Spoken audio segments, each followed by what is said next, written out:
High students, তো আজকে আমরা একটা রোটেশন অঙ্ক করব। কোশ্চেনটা হচ্ছে, এটা একটা ডিস্ক আছে of mass M and radius R, ঠিক আছে। ডিস্কটা এক্স ওয়াই প্লেনে আছে, তাহলে এটা হচ্ছে এক্স ওয়াই প্লেন। ডিস্কটার উপর একটা ফোর্স অ্যাপ্লাই করছে এফ বার, আর এই ফোর্সটা হচ্ছে minus F k cap at the centre. Disc can rotate about the line AB. এই এবি লাইনটার ডিস্টেন্স ফ্রম দ্য সেন্টার হচ্ছে এক্স, ঠিক আছে। আমাদেরকে বার করতে হবে এক্সের ভ্যালুটা কত, find the value of x for which the disc will have the maximum acceleration. তাহলে ফার্স্ট অফ অল দেখো, যেহেতু এটা সেন্টারে কাজ করছে আর মাইনাস এফ কে ক্যাপ মানে এরকম ভার্টিক্যালি ডাউনওয়ার্ড কাজ করছে, তাহলে এবি লাইনটার রেসপেক্টে টর্ক কত হবে? টর্ক হবে এফ ইন্টু এক্স, রাইট। এবার যদি আমি জানি যে টর্ক হচ্ছে এফ ইন্টু এক্স, তাহলে ওর মোমেন্ট অফ ইনার্শিয়া এবি রেসপেক্টে বার করতে হবে। কেননা হচ্ছে unbalance torque is equal to formula হচ্ছে আই আলফা, আর আমার চাই কি ম্যাক্সিমাম অ্যাঙ্গুলার অ্যাক্সেলারেশন, তার মানে আমি আলফার ইকুয়েশনটা চাই। তো এটা বার করার জন্য আমি moment of inertia about the line AB বার করতে চাই।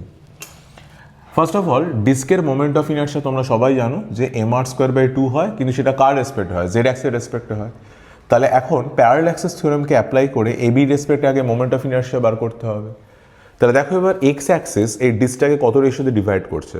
1:1, দুটো সেমিসার্কুলার ডিস্ক। ওয়াই অ্যাক্সিসও এটাকে দুটো সেমিসার্কুলার ডিস্কে ডিভাইড করছে। এর মানে দাঁড়াচ্ছে যে moment of inertia about x axis and moment of inertia about y axis কী হবে? নিশ্চয়ই ইকুয়াল হবে। আর যেহেতু ডিস্ক একটা 2D ফিগার, তাহলে অবভিয়াসলি পারপেন্ডিকুলার অ্যাক্সিস থিওরেম, যেটা হচ্ছে I x plus I y equal to I z, এটা অবভিয়াসলি ডিস্কের জন্য ভ্যালিড হবে। আর ডিস্কের আই জেডটা কত? ডিস্কের আই জেড হচ্ছে এম আর স্কোয়ার বাই 2, তার মানে আই এক্স আর আই ওয়াই এর ভ্যালু কত বেরিয়ে গেল? M R square by 4, right.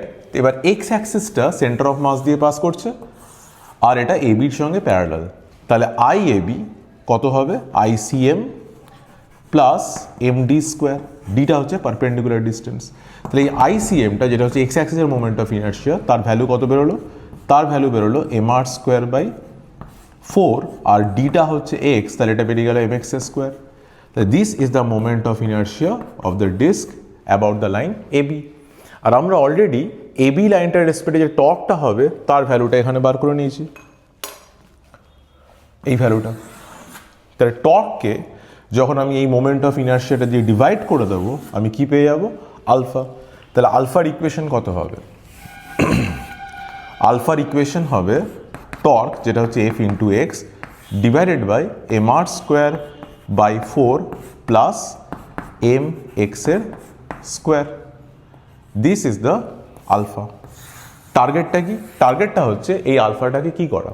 এই আলফাটাকে ম্যাক্সিমাম করা। তাহলে এই আলফাটাকে যদি আমি ম্যাক্সিমাম করতে চাই, তাহলে আমি এখন এটা কি করছি? নিউমারেটর আর ডেনোমিনেটরে ডিভাইড করে দিচ্ছি এক্স দিয়ে। So will divide the numerator and denominator by x, আর এটা দিয়ে ডিভাইড করে দিলে আমি কি পেয়ে যাব? আমি পেয়ে যাব alpha is equal to F, x দিয়ে ডিভাইড করলে মাসটা কমন নিলে পেয়ে গেলে R square by 4x plus x, right. এটা হলো আলফাটা। তাহলে এখন আমার কি দরকার? এই আলফাটাকে ম্যাক্সিমাম করা। তো আমরা ডেনোমিনেটরটা কি হওয়া উচিত? ডেনোমিনেটরটা লিস্ট হওয়া উচিত। আর ডেনোমিনেটরকে তুমি কীভাবে লিস্ট করবে? Using arithmetic mean greater than equal to geometric mean concept. দুটো ভেরিয়েবল যখন ইকুয়াল হয় তখন যে সামেশনটা হয় ওটা লিস্ট হয়। তার মানে R square by 4x whenever it is equal to x, তখন কি হচ্ছে? Then this summation will be what? Least. তাহলে এক্সের ভ্যালুটা কত বেরিয়ে গেল? এক্সের ভ্যালুটা বেরিয়ে গেল R square by 4 x square. তার মানে এক্সের সলিউশন চলে এলো R by 2। X equal to R by 2 হলে পর আলফার ভ্যালুটা কী হবে? আলফা ভ্যালুটা ম্যাক্সিমাম হবে, কারণ হচ্ছে x equal to R by 2তে ডেনোমিনেটর সবচেয়ে কম আছে, মানে ফ্র্যাকশন সবচেয়ে বড় আছে। I hope you have liked the problem. I hope you enjoyed it.